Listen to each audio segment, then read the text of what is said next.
오늘 함께 보실 하나님의 말씀은 마가복음 4장 35절에서 41절 말씀입니다. 마가복음 4장 35절에서 41절 말씀입니다.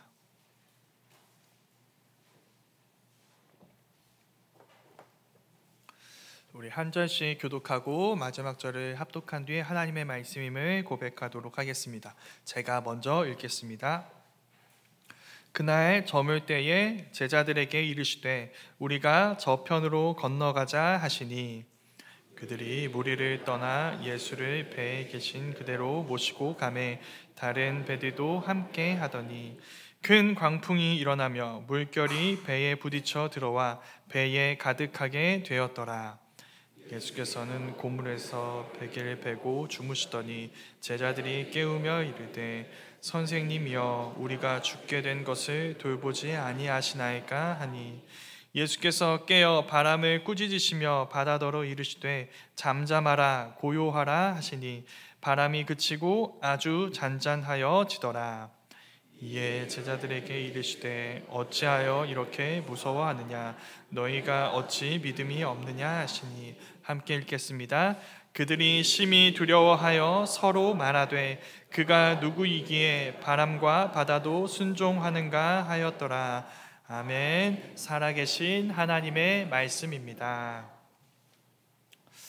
네, 이젠 2년밖에 되지 않았지만 고등부 제가 고등부에서 함께한 시간이 2년이라는 말입니다. 이제 고등부 2년째지만 매년 이 시즌만 되면 중등부 남자 아이들부터 요청하고 또 저도 한번 해야 되는데 하지만 고등부 아이들 스케줄 때문에 하지 못하는 것 중 하나가 축구입니다. 이젠 수능이 2달 남았어요. 지난주 수요일에 우리 아이들 9월 모의고사 봤거든요. 그래서 지금 굉장히 바쁘고 쉽지 않은 세상에 살고 있습니다. 사실 시간만 허락한다면 아이들하고 공 갖고 나가서 축구하는 게 뭐가 어려운 일일까요? 근데 올해는 좀 어려운 일이었습니다. 이제 축구를 하면 천국에 갈 수 있었습니다. 올해는 너무나 더워서 굉장히 쉽지 않았습니다. 그래서 이렇게 축구를 하게 되면은 축구를 하는데 안 가보셨어도 이제 수련회를 따라가 보신 성도님들, 이제 우리 선생님들이죠. 다 아시는 일들이 있습니다. 아이들이 가면을 벗습니다. 일관되게 묵비권을 행사하던 아이들이 마침내 발언권을 얻고 말을 하기 시작하죠. 분명히 똑같은 아이인데 감춰두었던 이제 자기의 진짜 얼굴을 보여주고 하는 것이죠. 아, 저렇게 뛸 수 있는 아이였구나. 아, 저 정도 목소리가 나오는 아이였구나. 그러니까 방심해서 이제 자기 속사람을 아이들이 보여주게 되는 겁니다. 그러면 이제 어떻게 될까요? 좀 더 이제 친밀하고 더 깊이 공동체 안으로 들어오게 되는 것이죠. 이게 사실 우리가 여행을 하고 새로운 곳에 가는 이유입니다. 우리로 얘기한다면 지금 저와 성도님들이 이렇게 얼굴을 마주보고 이렇게 보고 있죠. 근데 우리는 이렇게 보고 있더라도 지금 내가 보고 있는 이 모습이 내가 그 사람의 전체 모습은 아닐 거야 라는 것을 본능적으로 우리는 알고 있습니다. 그럼 뭐가 필요할까요? 낯선 시간과 공간이 필요합니다. 거기에서 멋진 우리의 가면으로 가려지지 않는 수수한 내면의 얼굴을 서로 주고받아야 하는 것이죠. 그러면 우리는 이제 서로를 더 잘 알아가게 될 것입니다. 그리고 그건 사실 나 자신에게도 해당되는 일이에요. 성도님들은 이젠 좀 나를 좀 잘 알고 있다. 나는 나 자신에 대해서 알고 있다라고 말씀하실 수 있겠지만 사실 우리 아이들과 청년들은 자기 자신에 대해서 잘 모릅니다. 그래서 사실 그게 제일 큰 고민이에요. 아직 경험이 없으니까 세상에 대해서는 모르는 게 당연하죠. 네, 당연한데 무엇보다 나에 대해서 잘 모르니까 어떤 전공을 선택하고 어떤 진로를 결정하고 누구와 만나고 어떤 공동체에 속해야 하는지 이걸 결정하는 게 너무 어려운 것이죠. 그러면 이런 이제 아이들, 청년들은 어떻게 해야 할까요? 이단 빼고는 그리고 나를 파괴하지 않는 선에서 최대한 많은 것에 나를 노출시키고 접촉해 봐야 합니다. 당연하죠. 일단 내 영화 취향을 알려면 어떻게 해야 될까요? 영화를 봐야 합니다. 내 여행 스타일을 알려면 어떻게 해야 될까요? 낯선 곳으로 여행을 떠나봐야 하는 것이죠. 좋아하는 책, 작가를 찾으려면 어떻게 해야 될까요? 이 책, 저 책을 펴고 읽어보아야 합니다. 그렇게 나에 대해서 알아가는 시간을 충실하게 보내는 게 이제 나 자신과 평생을 살아가는 우리 모든 인생인데, 그런 나에 대해서 알지 못하는 우리 청년들, 아이들이 꼭 거쳐야 하는, 지나야 하는 시간들 중에 하나입니다. 그런데 그건 사실 우리 청년들에게만 해당되는 일은 아닙니다. 다 안다고 생각했지만 우리도 우리 자신에 대해서 몰랐던 모습을 발견할 때가 있습니다. 그 중심에 신앙이 있습니다. 성도님들이 아시는 예수님은 어떤 분이신가요? 그리고 그 예수님을 믿는 신앙인으로서의 나는 어떤 모습이던가요? 만약 그 두 가지, 내가 아는 예수님 그리고 그 예수님을 믿는 신앙인인 나의 모습에 뭔가 새로운 것이 없고 또 기대할 것이 없다면 사실 우리의 신앙은 활동하고 있는 것이 아니라 잠자고 있을 가능성이 큽니다. 그러니까 어떻게 하셔야 될까요? 깨우셔야 합니다. 그 신앙이 나를 움직이게 해야 하고 기대하게 해야 하는 것이죠. 그리고 더 나아가 그 신앙을 새롭게 하고 신앙을 성장시켜야 합니다. 바로 그런 일을 오늘 말씀에서 예수님이 제자들에게 하고 계세요. 그 예수님이 우리가 믿는 예수님이라면 예수님은 우리에게 오셔서 어떤 일을 하실까요? 우리가 알지 못했던 예수님을 보여주실 것이고 그 예수님을 믿는 우리 역시도 새로운 믿음으로 새로운 신앙인으로 변화시키시는 일을 하실 것입니다. 그 일을 통해 더 새롭게 더 깊게 우리를 예수님의 제자다운 모습으로 변하게 하시고 성장시키실 거예요. 오늘 말씀에서 그 일이 일어난 시간은 날이 저물 때입니다. 날이 저물 때, 그러니까 해가 지고 좀 어둑해지는 시간에 예수님이 제자들에게 배를 타고 건너가자라고 말씀을 하고 계세요. 여기서 물어봐야 합니다. 왜 낮이 아니라 밤일까요? 앞에서 일어난 일들, 앞부분을 보면 알 수가 있습니다. 낮에 예수님이 무리들을 가르치셨어요. 그리고 가르치신 내용들을 제자들에게 따로 설명해 주시고 더 깊게 풀어 주셨습니다. 그러니까 쉽게 말해서 한마디로 말하면 뭘까요? 예수님은 하루 종일 사역하셨습니다. 그러다가 어두워지니까 이제 건너가자고 말씀하신 거예요. 그럼 알 수 있습니다. 지금 이 일정은 굉장히 무리한 일정이에요. 예수님도 제자들도 좀 쉬어야 하는 타이밍입니다. 이동해야 하는 일이 있다면 어떻게 하면 될까요? 오늘은 좀 자고, 그러니까 내일 일찍 일어나서 이동하면 되겠죠. 그런데 굳이 예수님 본인이 지칠 대로 지쳐 있으시면서 마찬가지로 피곤한 상태인 제자들에게 이 밤중에 저편으로 가자고 말씀하신 것이죠. 그러면 사실 밤에 잠을 잘 수 없는 일정이잖아요. 밤을 새야 하는 일정인 것이죠. 이렇게 할 때 성도님들은 네, 가겠습니다 하실 건가요? 그래야겠죠. 예수님 말씀하신 거니까. 근데 제자들도 그렇게 얘기합니다. 제자들 굉장히 착해요. 아무 말도 얘기하지 않습니다. 네 하고 예수님을 태우고 이제 배에 올라서 밤샘 이동 일정을 진행하는 것이죠. 바로 그때 문제가 생깁니다. 이 배가 엄청나게 강력한 광풍을 만나게 되는 것이죠. 물이 배에 가득 차게 되고 곧 뒤집히기 일보 직전까지 가게 됩니다. 이 상황에서 이제 제자들이 얼마나 정신이 없을까요? 곧 죽게 생겼는데 열심히 물을 푸고 있습니다. 그럼 이들이 이제 그렇게 불을 푸다가 불현듯 뭔가 이상해서 이제 예수님을 보게 되는 겁니다. 예수님 뭐 하고 계실까요? 예수님도 이제 손 걷어붙이고 열심히 물 푸고 계실까요? 아니면 제자들을 위해서 열심히 기도하고 계실까요? 눈은 감고 계십니다. 눈은 감고 계시는데 기도하는 게 아니라 뭐 하고 계실까요? 주무시고 계세요. 그래서 우리는 보통 이 본문 보고 이렇게 묵상을 하곤 합니다. 어떤 묵상일까요? 예수님이 탄 배에도 풍랑이 찾아오는구나. 믿음으로 살아가도 위기를 만날 때가 있구나. 이런 묵상 해보셨죠? 저도 해봤습니다. 근데 맞는 말이죠. 그런데 제 생각에는 좀 섬세한 묵상은 아닌 것 같습니다. 자, 이 풍랑은 철저하게 누구 때문에 만난 어려움일까요? 예수님 때문이죠. 예수님이 이 일정을 진행하자고 말씀하셨거든요. 예수님 말씀에 따라서 이 일정을 진행하다가 어려움을 만난 겁니다. 그런데 이 어려움 속에서 예수님은 뭘 하고 계시나요? 주무시고 계시죠. 이 사실에 기초해서 묵상한다면 우리는 이렇게 얘기할 수 있습니다. 믿음으로 살아가도가 아니라 믿음으로 살아서 우리는 위기를 만날 수 있습니다. 그 위기의 이유를 파고 들어가면 우리는 예수님을 만나게 될 거예요. 예수님이 말씀하신 일정이기 때문이죠. 이 풍랑은 그러니까 예수님 때문에 만난 풍랑입니다. 그런데 그때 예수님은 주무시고 계세요. 이런 상황을 만나보지 않으신 성도님들도 아마 계실 것 같습니다. 그렇다면 성도님들 지금 새신자이신 겁니다. 그러니까 복음 성장반을 들으셔야 됩니다.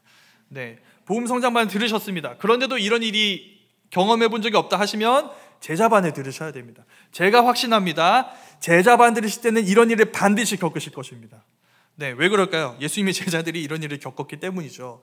예수님께 순종해서, 하나님께 순종해서 어려움을 당했는데 그런 상황에 하나님이 무관심하신 것 같은 상황을 예수님의 제자들이 만났고, 우리도 예수님이 제자가 되기로 헌신한다면 우리는 이런 상황을 만나게 될 것입니다. 상식적으로 본다면 없어야 하는 일이지만 현실적으로 성경적으로 살아가면 우린 결코 이 일을 피할 수 없을 거예요. 그래서 이제 나눔 때 이야기하게 되죠. 저 하나님 말씀에 순종해서 이러이러한 일을 해서 이러이러한 어려움을 겪고 있어요. 근데 요즘 하나님이 느껴지지가 않아요. 하나님이 내게 은혜를 베푸신다는 느낌이 전혀 들지 않습니다. 하나님이 아무런 응답도 도움도 주지 않으시고 침묵하시는 것 같아요. 왜 그러시는 걸까요? 이렇게 나눔하면 이때 이제 믿음 좋으신 분들이 이런 말씀을 해주실 거예요. 그렇지 않아. 하나님은 무관심한 분이 아니야. 그분은 널 지켜보고 계셔. 그분은 졸지도 주무시지도 않은 분이야. 근데 그분보다 더 믿음이 좋은 이 마가복음을 기록한 저자가 뭐라고 얘기할까요?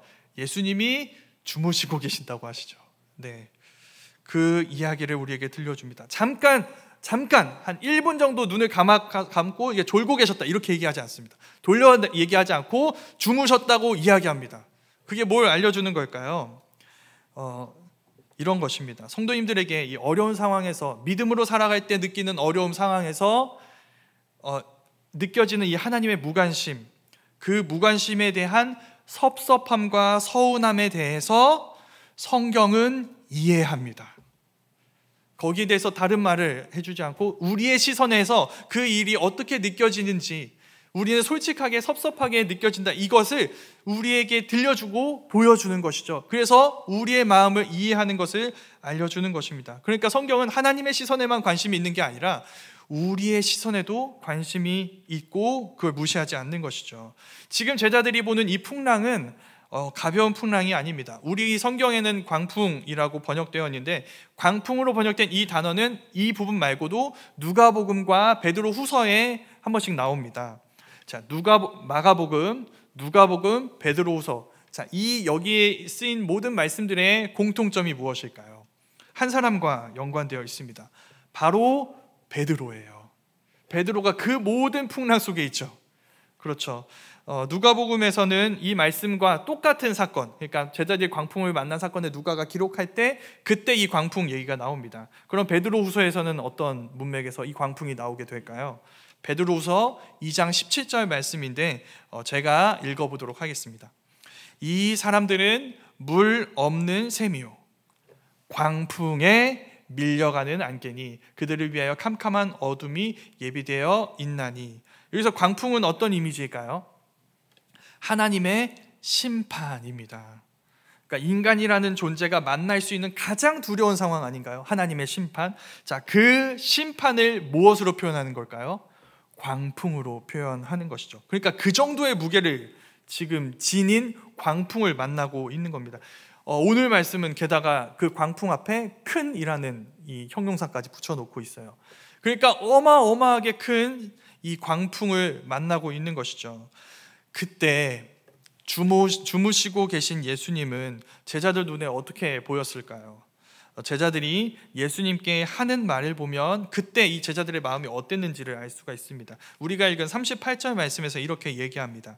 예수께서는 고물에서 베개를 베고 주무시더니 제자들이 깨우며 이르되 선생님이여 우리가 죽게 된 것을 돌보지 아니하시나이까 하니. 제자들이 예수님을 선생님이여 라고 부릅니다. 이 단어 안에는 무엇이 담겨 있을까요? 낮에 있었던 일이 담겨 있습니다. 낮에 예수님이 무엇을 하셨을까요? 어마어마하게 많은 무리를 가르치셨습니다. 그 많은 무리가 예수님 한 명 보겠다고, 그분의 말씀을 듣겠다고 다 모여들었어요. 자, 그때 제자들이 이렇게 얘기하는 거죠. 예수님, 당신은 그런 선생님 아닙니까? 그런 존경받고 위대하고 놀라운 선생님 아니세요?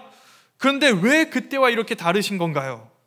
어떻게 우리가 죽게 된 이 상황에 잠자고 계실 수 있는 겁니까? 그럼 보이시죠? 예수님을 선생님이라고 부르는 건 존경의 의미일까요? 아닙니다. 비난을 넘어서 비아냥의 의미까지 가는 것이죠. 이런 비아냥 보신 적 있으신가요? 시편을 보면은 가끔 이와 비슷한 구절들이 나옵니다. 이런 거예요. 천지의 창조주 여호와 하나님, 해 돋는 데부터 해 지는 데까지 온 세상을 통치하시며 우리 이스라엘을 애굽 땅 종 되었던 곳에서 이끌어내시고 그 모든 가나안 족속들 바산한 옥의 나라와 아모리 사람 왕 시온에게서 구원하신 하나님, 나의 공경을 돌아보시고 나의 눈물을 닦아주소서. 여러분 보이시죠? 하나님에 대해서 어마어마하게 이 찬양하는 말들을 다 붙이고 있어요. 은혜롭죠? 그러니 나의 슬픔을 위로해 주세요. 네, 이런 표현을 쓰는 겁니다. 그런데 이게 한 끗 차이로 달라질 수 있습니다. 이런 거죠. 천지의 창조주 하나님 이라고 하셨죠. 근데 왜 제게 이런 위기가 찾아오나요? 왜 모두 저를 미워하는 거죠? 왜 제게 이런 자녀의 문제가 많이 일어나는 거죠? 천지의 창조주시라면서요. 어떤 표현인지 느낌이 오시죠? 근데 왜, 이게 우리의 삶에 굉장히 많이 등장합니다. 정말 성경이 말하는 그 하나님 맞으세요? 근데 왜 이렇게 하세요? 네, 그렇게 기도 안 해보신 분들, 네, 하실 것 같은 분들 하셔도 됩니다. 왜냐하면 이 시편이 그렇게 기도를 하거든요. 네, 우리가 방금 살펴본 이 시편에도 굉장히 이런 기도가 많이 나옵니다. 그런데 그 모든 기도에 한 가지 전제되어 있는 것이 있습니다. 무엇이냐면 여기 이 기도에 대한 하나님의 응답을 제가 듣겠습니다. 이게 전제되어 있어요. 그러니까 이 모든 기도는 나에게 지금 이 보이는 상황에 대해서 말할 발언권이 있는 것처럼 하나님에게도 내 기도에 대한 발언권이 있다는 것을 전제하고 이런 기도를 하는 것이죠. 그 발언권에 대한 얘기, 하나님이 말씀하시는 이 내용이 바로 이제 다음에 나오게 됩니다. 지금까지 우리들은 이 사건을 제자들의 눈으로 보았어요. 근데 이젠 예수님의 시선으로 이 말씀을 보게 될 차례가 되었습니다. 첫 번째 질문은 이겁니다. 예수님이 어디 계실까요? 배에 계시죠. 지금 제자들과 한 배를 타고 계신 상태예요. 그게 무슨 말일까요? 지금 제자들이 만난 곤경은 제자들만의 곤경이 아니라는 겁니다. 이 곤경 한가운데 예수님이 함께 계세요. 이건 자연스러운 일이 아닙니다. 굉장히 의도적인 일이에요. 여기 있기 위해서, 제자들과 함께 있기 위해서 예수님 무슨 일을 하셨을까요? 원래 예수님은 하나님과 동등하신 하나님의 아들이시기 때문에 세상에서 가장 안전한 곳에 계시는 분이세요.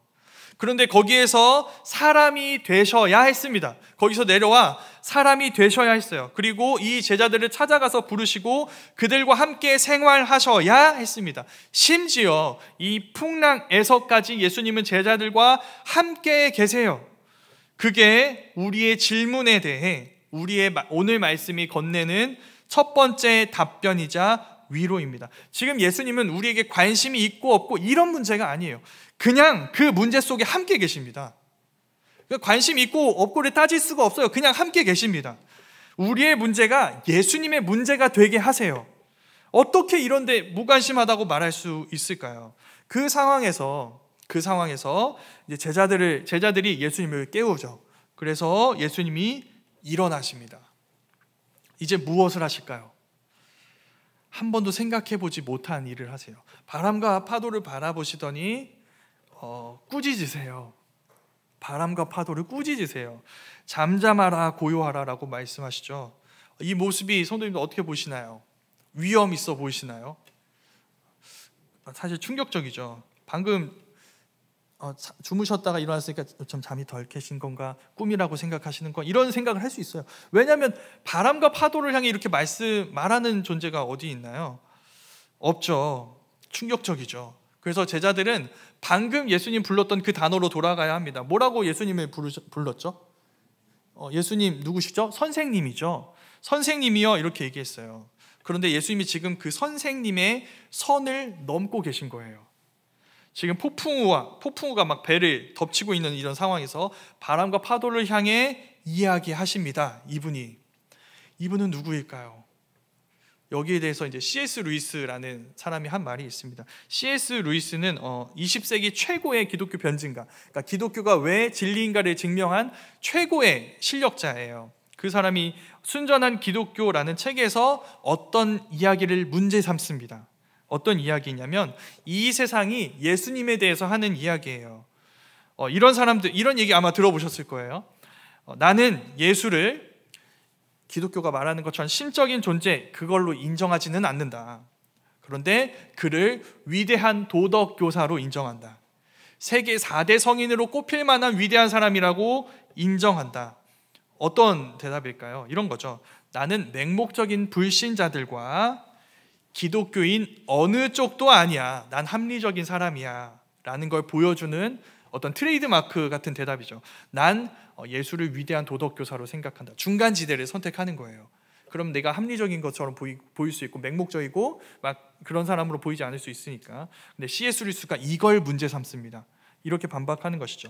예수님은 분명하게 스스로를 사람들의 죄를 용서해 줄 하나님의 권한을 가진 하나님의 아들이라고 말씀하셨어요. 그럼 우리의 선택지는 두 가지입니다. 이걸 믿거나 믿지 않거나죠. 믿거나 믿지 않거나입니다.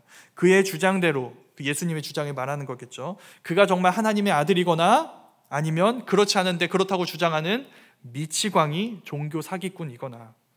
이거 이렇게 이야기합니다. 인용하겠습니다. 이제 여러분은 선택을 해야 합니다. 이 사람, 예수님을 말하는 거예요. 이 사람은 하나님의 아들이었고 지금도 하나님의 아들입니다. 그게 아니라면 미치광이이거나 그보다 못한 인간입니다. 당신은 그를 바보로 여겨 입을 틀어막을 수도 있고 악마로 여겨 침을 뱉고 죽일 수도 있습니다. 아니면 그의 발 앞에 엎드려 하나님이요 주님으로 부를 수도 있습니다. 그러니까 위대한 인류의 스승이니 어쩌니 하는 선심성 헛소리에는 편승하지 맙시다. 그는 우리에게 그럴 여지를 주지 않았습니다. 그에게는 그럴 여지를 줄 생각이 처음부터 없었습니다. 미치광이이거나 하나님의 아들입니다. 중간지대는 없습니다. 이게 제자들의 상황이에요. 지금 제자들은 다시 예수님을 선생님이라고 부를 수 있을까요?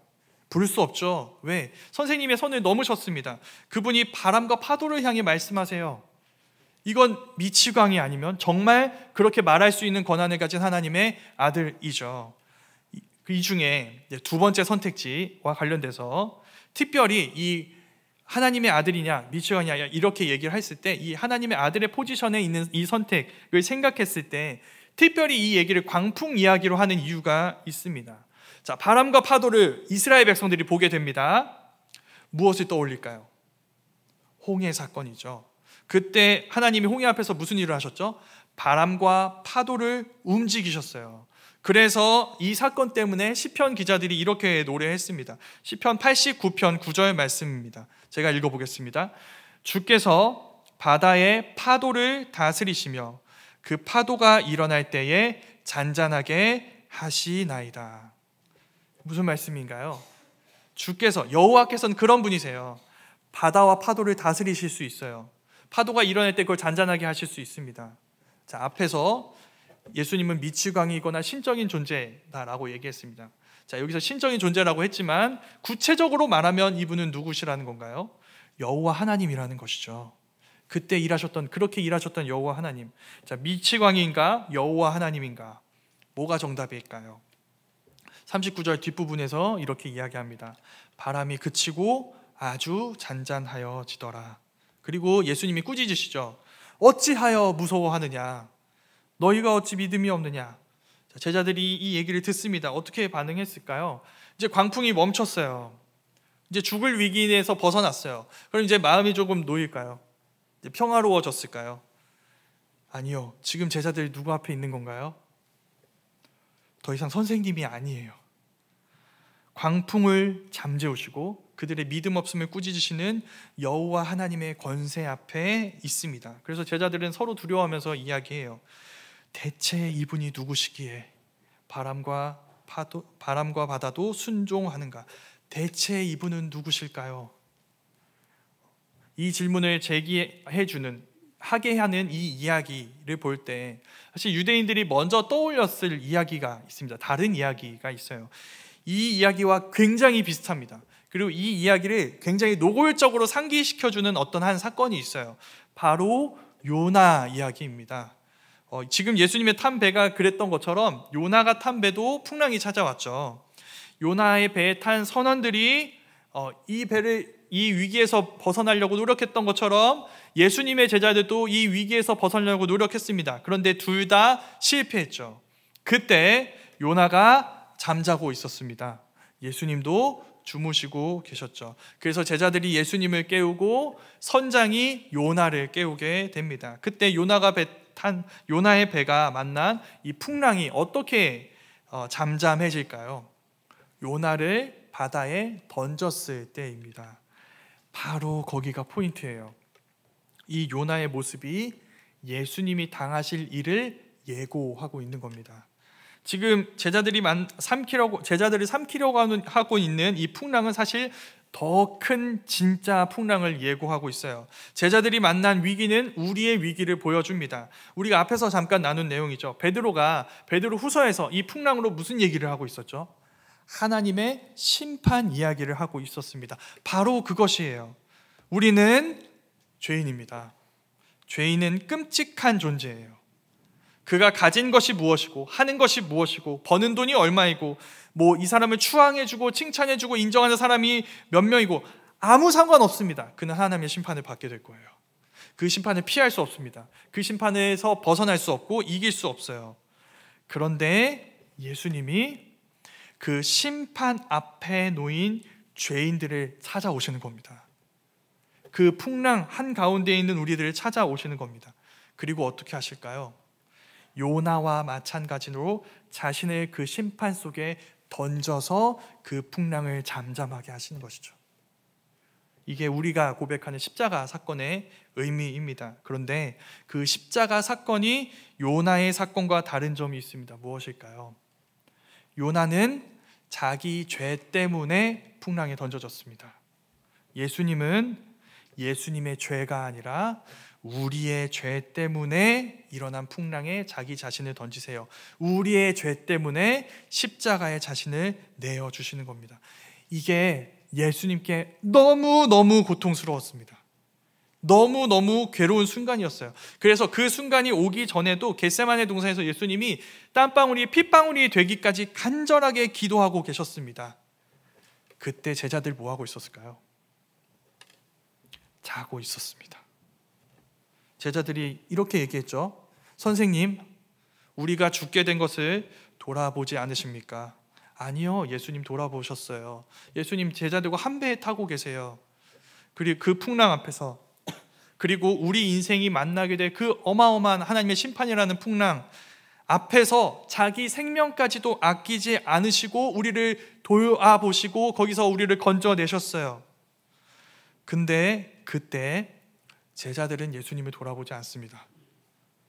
제자라면서 예수님의 그 모든 가르침과 기적을 다 보고 들었다면서 예수님이 몇 번이나 내가 지금 죽게 될 것이다, 곧 죽음을 맞이하게 될 것이다 말씀하셨는데도 불구하고 그 십자가를 앞두고 예수님이 괴로워하고 계실 때, 그들을 위한 십자가를 앞두고 괴로워하고 계실 때 그들은 잠을 자고 있어요. 아무 관심이 없습니다.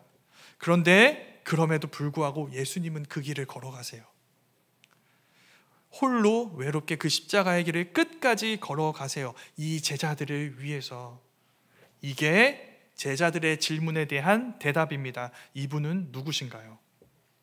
네, 예수님은 바다를 다스리는 여호와의 권세를 가지신 하나님의 아들입니다. 하나님이 약속대로 우리에게 보내주신 메시아 그리스도세요.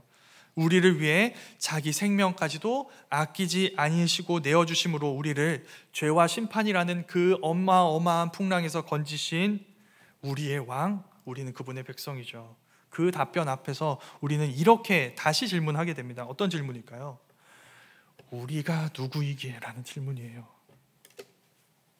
우리가 누구이기에 왜 이렇게까지 하시는 걸까요? 그런 분이 왜 이렇게까지 하시는 걸까요? 그게 오늘 말씀의 결론입니다. 우리가 예수님을 새롭게 알게 되면 무엇을 새롭게 알게 될까요? 우리 자신을 새롭게 알게 됩니다. 그분의 영광, 그분의 사랑, 그분의 높고 위대하심과 죽기까지 낮아지신 이 은혜를, 우리를 향한 은혜를 알게 될 때 우리 자신에 대한 해석이 달라지게 되는 것이죠. 우리를 삼킬 것 같은 풍랑 앞에서 우리는 풍랑 앞에 있지 않다고 말할 수 있습니다. 우리는 은혜 안에 있어요. 그 풍랑보다 크신 주님이 우리와 한 배를 타고 계세요. 그러니 그분이 끝까지 인도하실 것을 우리는 믿을 수 있는 것이죠. 우리는 주님께 무관심했습니다. 근데 주님은 무관심하지 않으셨어요. 그래서 주님은 멀찌감치서 우리에게 좋은 배를 주시고 좋은 경로를 제시하신 것이 아니라 우리와 한 배를 타세요. 그렇다면 우리가 주목할 것은 우리에게 지금 좋은 배가 있느냐, 좋은 경로가 있느냐가 아니라 우리와 한 배를 타신 이분이 누구신가, 그분에 대해서 알아가는 것이 중요합니다. 날마다 우리가 그분이 누구신지를 물어봤으면 좋겠습니다. 매일매일 여러 가지 크고 작은 풍랑 속에서 그분을 알아갔으면 좋겠습니다. 그래서 폭풍 속에서도 주님과 함께하는 삶, 주님이 이끄시는 길을 따라 나아가고 여러 풍랑 속에서도 주님을 더 깊이 신뢰하게 되는 주님의 제자로 나아가는 우리 모두가 되기를 간절히 소망합니다. 그리고 더 나아가 그 예수님을 따라 우리 저마다 혼자 이길 수 없는 폭풍 속에 있는 이들 서로에게 나아갈 수 있었으면 좋겠습니다.